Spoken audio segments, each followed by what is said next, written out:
Tonight, on Beyond the District, we take a look on how some California students are trying to reach for the stars.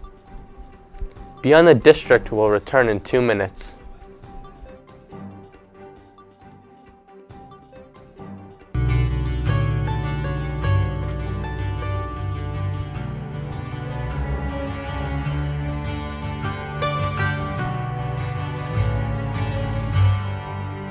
And I don't want the world to see me, 'cause I don't think that they'd understand.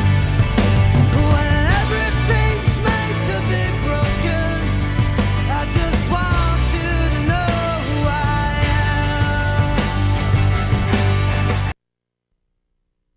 am. As a parent, I know one of the most important times to be with your children is when they aren't feeling well. That's when the love and comfort of a family is essential to a child's well-being. For many families, there's a place they can go to find the support they need. Ronald McDonald House Charities programs provide that supportive environment so families can be together while their children are dealing with serious illnesses and undergoing treatment. It's a home away from home for families in need, giving them more time for hugs, kisses, and quiet moments together. You can volunteer your time at a local Ronald McDonald House and help a family in need by cooking a meal or hosting a movie night. You can also drop your extra change in an RMHC canister. These contributions, both large and small, help more than 10,000 families every day. Proof that a little help goes a long way.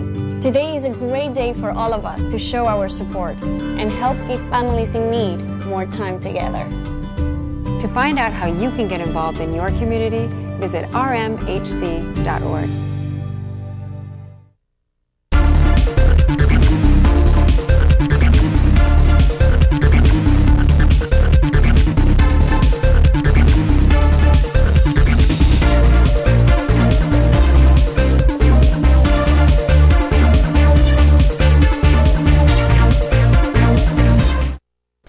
Hello, I'm Paul Abinu, and welcome to TV21's Beyond the District. And I'm Vinny Ferriero. Later on tonight, we'll take a look at how one special dog is having trouble moving into a new place. But up first tonight, pets can have a positive effect on a patient's rehabilitation. We found one Alabama group that got an army of animals ready to bring comfort to those who need it most. Susan Hendricks explains it in today's Health Minute. Another day at work for these two Shih Tzus, Dusty and Buddy, and their handlers, Jim and Janice Clifford.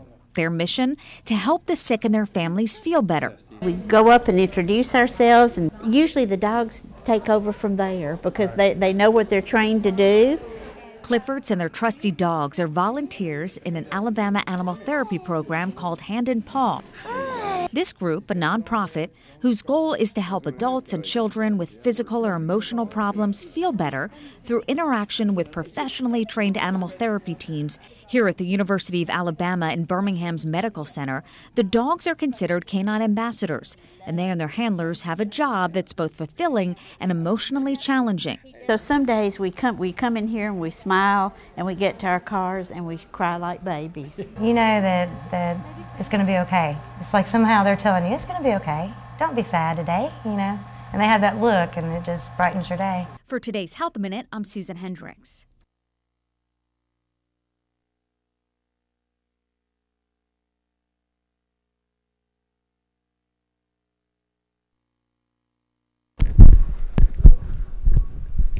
Up next, one high school student in Missouri needed a helping hand this week. He was at the right place at the right time and saved a life. Hillsborough High School is the home of the Hawks. Well, now it's also the home of a young woman whose skill and bravery helped her save the life of a child. Abby Snodgrass says she's no hero. She was just in the right place at the right time. But this was more than just coincidence. Details, they are needing CPR right now. No pulse, no breathing. The 911 call came from a store manager at the High Ridge Walmart Wednesday afternoon. In this surveillance footage, you can see the panicked mother of the infant trying to get her child to respond. 17-year-old Abby Snodgrass just happened to be shopping nearby. And I just ran over there. Abby, in the blue shirt, pushes through the crowd surrounding the infant. She did not look like a normal baby would. She did not look alive. And once I saw that no one was pretty much doing anything, I asked if anyone knew CPR. It turns out Abby had learned CPR. It was just a couple months ago in my health class. In the fall of 2013, we started teaching every semester all of the high school kids through the Hillsborough School District CPR. Abby says this test was greater than any she's faced in the classroom. I was terrified. I remember thinking, as I'm doing the compressions, what if this doesn't work? But then I had to push it out of my mind. The young lady is a remarkable individual. Fire Chief Mike Arnhart responded to the call and says had it not been for Abby's bravery, the infant may not have survived. Seconds count. In this particular case here, this young lady stepped right up to it. Her training kicked in and she did exactly what she was trained to do. And Abby's health teacher says the young lady is a perfect example for the other kids in her school. Now I think they're all thinking, wow, you know, maybe what if we have to use this too? Abby tells me this experience may help her with her next phase in life. She's already enlisted in the National Guard. In Hillsborough, I'm Grant Bissell for News Channel 5. A new Midstate mom is really busy taking care of her new additions. You've heard of the show 19 Kids and Counting. Well, a Great Dane in York County had all 19 at once. Deborah Pinkerton reports. Brandon and Amy Terry knew Snowy was pregnant, but never expected this many puppies. So we had made an appointment to take her into the vet, and they did an x-ray and found out that there were 15 little spines in the x-ray. They told us that she'd probably have 2 more weeks, and she came a week early, and we were not prepared. I had gone outside, and I was doing a few things around the yard, and I just kept hearing this small little scream, like a little cry. At first, I just thought it was a kitten. Brandon quickly found out it was a newborn puppy. I ran in the house, yelled for my wife, ran down the basement, wrapped the puppy up in a blanket. We ended up yelling for Snowy to come in, got her into the basement, and she proceeded to have 6 more puppies. 12 more Great Danes were delivered at an animal hospital. No. It's a shocker, but I'm glad that, you know, they're all here and the kids are experiencing stuff, and we're teaching them how to, you know, tend to animals and stuff. The pups are just over 3 weeks old, and they recently opened their eyes. Right now they're into exploring and playing, fighting with each other. A Florida police department has a new partner in crime thanks to some ambitious high school students. Justin Wormoth has more. SWAT robots are designed to go into the most dangerous situations where officers are most at risk, and now the Cocoa Police Department has one, thanks to about a dozen high school students. I thought it was awesome. You get to build a robot for the police that they're going to use, and it'll really help them. 16-year-old sophomore Thomas Mueller and his group, the Bionic Tigers, showed off their not-so-usual after-school project this morning. The robotics team, made up of mostly Cocoa High School students, were contacted by the Crisis Negotiations Unit at the Cocoa Police Department earlier this year to build this robot for the SWAT team. The goal?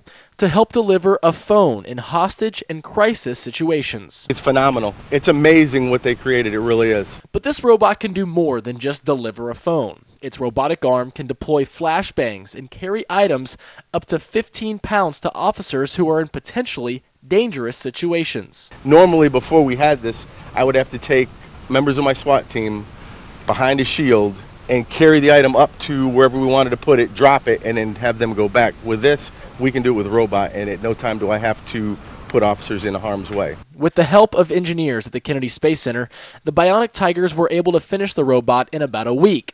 Mueller says knowing that they were building something as important as this definitely added a little pressure. Like I said, it does help save lives, and that does put a little bit of pressure on us to make sure it works and it stays reliable. Now we are going to take a short break, but coming up, we have a look at how the massive snowstorm caused havoc on the East Coast. And we also take a look at one's new anchor is making news for his outfit. Stick around. We'll be right back.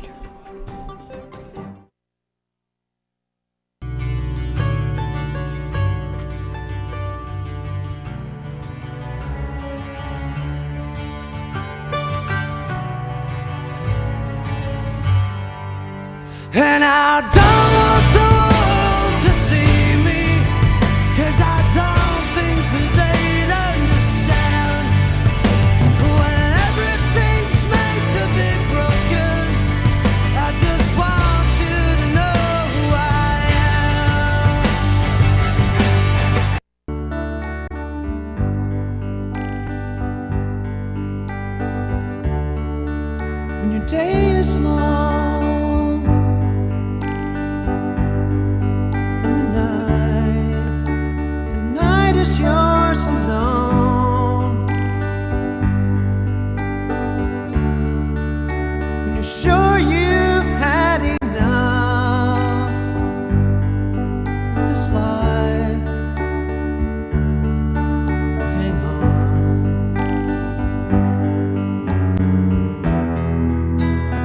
let yourself go.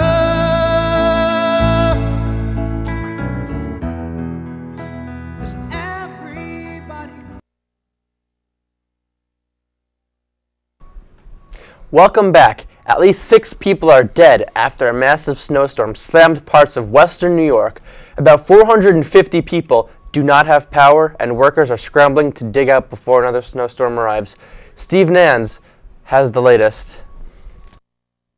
In Buffalo, New York, where snow is nothing out of the ordinary, this is extraordinary. Buffalonians are used to this weather. We're all strong-willed, and we like to shovel and get out and to do things. Today, it's just not one of those days. More than 6 feet of snow has fallen in parts of western New York, and more is on the way. Buffalo's previous record of 82 inches could be broken. It is slow going still in South Buffalo. We are making progress, but there's a long way to go. Buffalo Mayor Byron Brown says more than 230 truckloads of snow have already been removed from the area. Rescuers are using snowmobiles to respond to emergency calls and stranded motorists. We're trying to get as much done now with evacuating people while we have the nice little sunshine that we have here now. Just trying to get as many people out as we can before the second storm starts to hit over here. Other parts of the country are also feeling an early start to winter. All 50 states registered temperatures below freezing on Tuesday, with snow on the ground in about half the country. But nothing compares to what residents in Buffalo are experiencing, as the potential for at least 2 additional feet of snow is imminent. We are the city of good neighbors, particularly at times like this. It is clear that we are one Buffalo. I'm Steve Nannis reporting. TV morning show hosts are usually pretty sharp dressers, so what gives with the host who refused to change his suit for months? In solidarity with this co-anchor, CNN's Gene Moose reports that in a social experiment, smelling good wasn't his strong suit. Why would a co-host, best known for being the opposite of a grumpy cat, look at that cat, why would he wear the same suit for a year while hosting Australia's Today Show? The website Girt Nation made a montage of Karl Stefanovic's wardrobe dysfunction. Though he did change his shirts and ties, his co-workers raised a minor stink. Mate, you have been stinking. It does stink a little bit. It has been dry cleaned a couple of times. But the stink he wanted to raise was to show that female anchors are judged more harshly than men. After wearing the same suit for a year, Stefanovic told Fairfax Media, "No one has noticed. No one gives a." He started the experiment around the same time his co-host, Lisa Wilkinson, gave a speech quoting a mean email from someone named Angela. Today's outfit is particularly jarring and awful. Get some style. To which Lisa responded, "Dear Angela, did I mention I'm not a model? And finally, I must never clash with Carl's ties or suits or the couch." Another Australian morning show host got this letter. "Dare I say, did you obtain your clothes from charity shops? Maybe men are nondescript in their suits while we jump out at you and then you jump all over us. I personally live in mortal fear of leaving one of these things exposed, so you'd be hung up on my hanger ribbon rather than listening to what I say." You talk about Gaza. Erin discusses the Mideast, she discusses the economy. It's your roadkill at the bottom. But she's fashion roadkill to the viewer who's seeing red over that tight red dress, not appropriate for the news. Most women in media recall a memorable insult. They couldn't hear me because of my bangs were in the way. I think when you're just off of pregnancy and someone calls you a heifer on the air, it kind of stings. But men aren't immune. Take Larry King's contribution to Kimmel's mean tweets. Did you know that if you skinned Larry King and ironed out his leather, you could make enough coats to give one to every poor child in America? This is one business that requires thick, but not wrinkled, skin. Jeannie Mose. A heifer. CNN. Get some style. New York. A Colorado couple knew they wanted to get married. There was just nowhere to do it open, and they would never have guessed Lyft driver would save the day. John Bowman reports. No drinking binge in the plans for Kat and Tony, just a few beers with friends after they found out they were cold out of luck for a Saturday snowy service. We've known each other for like a year and a half, you know, we've been friends. Kat Wright and Tony Espinoza talking about their super special Saturday and friends who wanted them to jump the snow shuffle broom. Mostly Justin's. He pushed for it because we were joking about it, and then he said, well, we should get you guys married today. And we were like, okay. Little did they know the Lyft driver they called for their lift to Boulder was, yep, you guessed it, a full-fledged minister with Bible along for the ride. We pulled up to the brewery and I just said, are you guys sure you want to really do this? And then we went inside and we did. Because Boulder's not Vegas, what happened at the brew pub didn't stay in Boulder. It hit Facebook and social media, where it went trending with a bullet. We had a little ceremony and said some vows, and then the brewing company rang a bell and announced it to everybody in the bar. When people elope by Lyft, they sometimes forget to let family know. Charlie and Jackie, this is your son. He's married. Taffy and George, they're married. Thanks, hi, Mom and Dad. Newlyweds planning to hit a courthouse this week to sign a marriage license. No honeymoon plans just yet, but I think Kat has this marriage thing figured out. She's already thinking about a wedding gown. Yeah, and a ring. I need a ring. Working on it. He laughs about it now, but methinks he better get working on it quickly. In Centennial, John Bowman, Fox 31 Denver. It is now time for another break. Coming up later in the show, we will take a look at how one city is considering offering free Wi-Fi. Beyond the District, we'll be right back.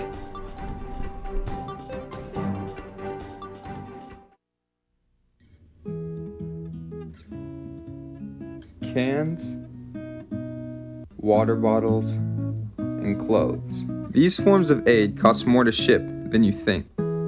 Cash donations provide immediate and effective relief to those who need it, without the shipping costs. If we all do our part, together, we can provide help across the world. To learn more, check out CIDI.org.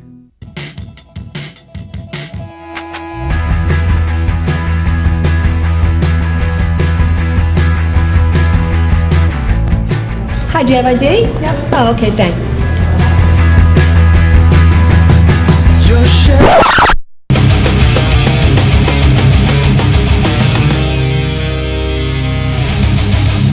Hi, do you have ID?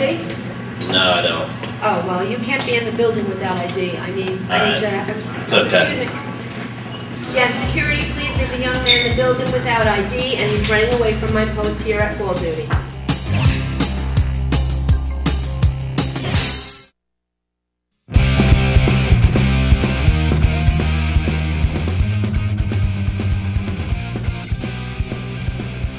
Ron, you can't drive.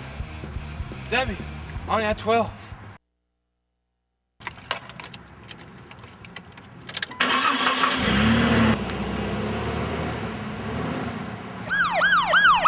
Seems to be the problem, Ossifer.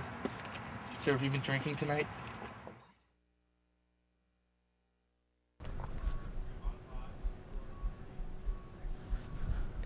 Welcome back to Beyond the District. I'm Paul Ebenu. The city of Seattle wants to get people who are on the streets into the internet by providing free wireless access, but taxpayers would have to pick up their tar. Lindsay Cohen has more on the proposal, which is getting mixed reactions. Okay. Out of a job for 5 years, Kenny Kaaloa now lives in a small pink-colored shack in Seattle's Nicholsville, a space he shares with his wife and 2 dogs. The homeless camp doesn't even have electricity, but Kaaloa says if he had access to the internet, it could be the light he's looking for. But now it's the 20th century. You can do everything all over the internet. You can do your application, your resume, and just hopefully they give you a call. That's what the City Council is hoping for, too, earmarking $100,000 in next year's proposed budget for improvements to the city's homeless camps. Part of that money would be used to establish internet access there. We're no longer looking at internet as a luxury. We have to make sure that we provide humane services for everybody. City Council member Shama Sawant recognizes not everybody will be a fan. Start earning better paychecks. One of them is Richard Gilbert, a 6-year Nicholsville resident who would rather see help for basic things like the camp kitchen. Right now, just a barbecue grill and a few tables. Well, the internet, for some people, is the answer. But I think more better communication is one-on-one, face-to-face. Opponents also point out the library already offers free internet access.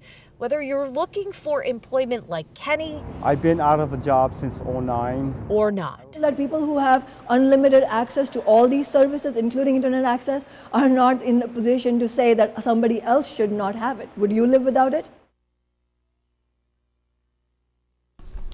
How do you resuscitate a drowned smartphone? If your first thought is a bowl of rice, there's a company that says it has a better solution. DryTech says it can product can save electronic devices when submerged in water. So Lori Segal put that product to the test.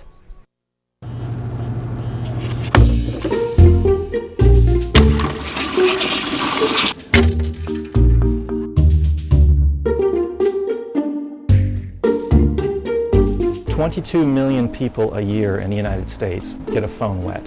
We have a service that helps people who've gotten smartphones wet or other electronic devices.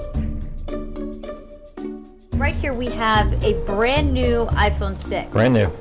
And so we're going to dunk that in water. We're going to throw it in the water. I will let you do it with mine, but I just don't trust you yet.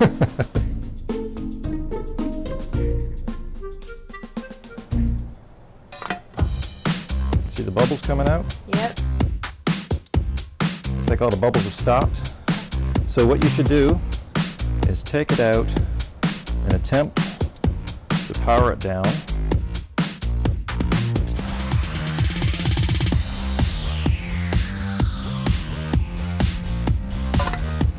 We put it in a special chamber and it uses low pressure and thermodynamics or heat at a very low temperature to basically make the water turn to vapor and come out of the phone very quickly.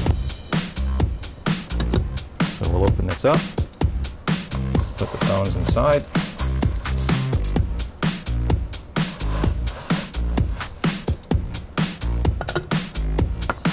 Close it up, no tools, didn't have to open anything up. Turn it on.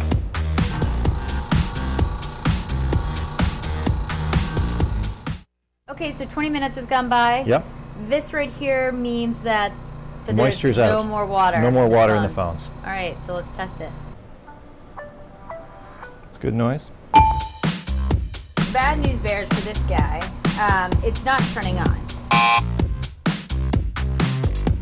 Huh. All right. I think it's going to need a charge.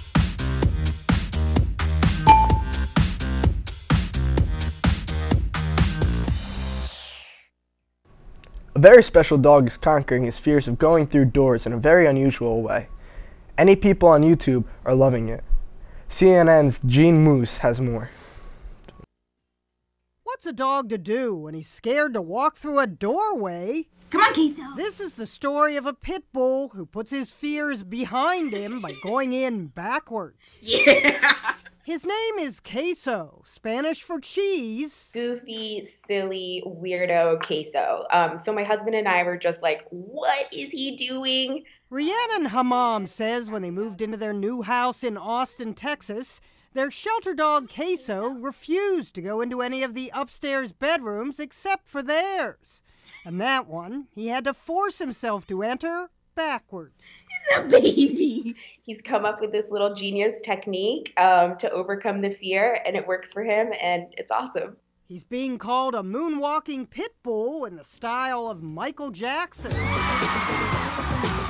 Queso's owners don't think it's actually the doorway that scares them. They think it's the floor. Something about transitioning from the slippery hardwood to carpeting. But once he gets in, does he back out the door?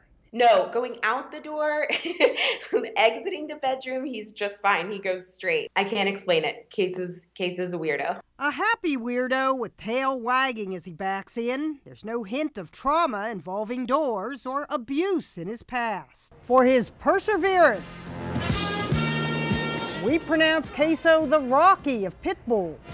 Rocky knows a thing or two about jogging backwards. And both Boxer and Pit Bull shine at the top of the stair. Oh yeah! Ginimo, CNN, New York. Wrapping up tonight's show, UC San Diego will attempt to become the very first university in the country to launch a rocket into the low reaches of space. The project is being currently developed by student engineers working with money provided by industry. Elena Bovine has the story. They're putting up the final pieces of what could be the first student-made rocket to fire up into space. Hopefully I can say I reached space with the rocket, so that would be ideal. They're not doing it for bragging rights or even to get girls. These UCSD engineering students are doing it to land an internship. Because there's a big cycle that goes, you can't get a job unless you have experience, and unless you can't have experience unless you have a job. So they're taking matters into their own hands, working to make a name for themselves. The job market, especially in engineering, is very tough. It's very cutthroat. If all the rockets fail, I'm okay with that if everybody would get jobs. They say they've built smaller rockets in the past, but nothing like this. They envision it to be 20 feet tall and half a foot long, weighing just over 300 pounds when it's done. Their aim is to launch it over 300,000 feet at Mach 5 speed. A small GPS will monitor how far they get. Going at those speeds, the big problem becomes the surface heat, and pretty much anything glue-wise or anything that you put together, it'll melt everything. So we have to make our structure very sound. The guys started nearly a year ago working from their apartment and spending nearly $1,000 of their own money. They're now 2 months away from completion and have nearly $8,000 in sponsorship funding. But they say the best part is the rush of flying and knowing they could do it. The gut-wrenching feeling when they hit the button and you're not sure what's going to happen, to when it lands and it worked and everything worked out and everything survived and you're not going to have to rebuild it all. It's euphoria. Plus, who doesn't like fire and explosives? Alina Bovian, Fox 5 News. Remember, if you have a story you would like us to cover, or if you have an announcement about an upcoming event, please send it to Interschools Mail to TV Studio at High School East, or you can email us at tv21@tomsriverschools.com. Also, be sure to tune in to TV21 throughout the day to catch this show, Tom's River Schools Today, as we bring you stories from around the district. Also, please take a look at our website, www.tomsriverschools.com/TV21. Well, that wraps up tonight's show. For Beyond the District, I'm Paul Ebenu. And I'm Vincent Ferriero. Have a great night.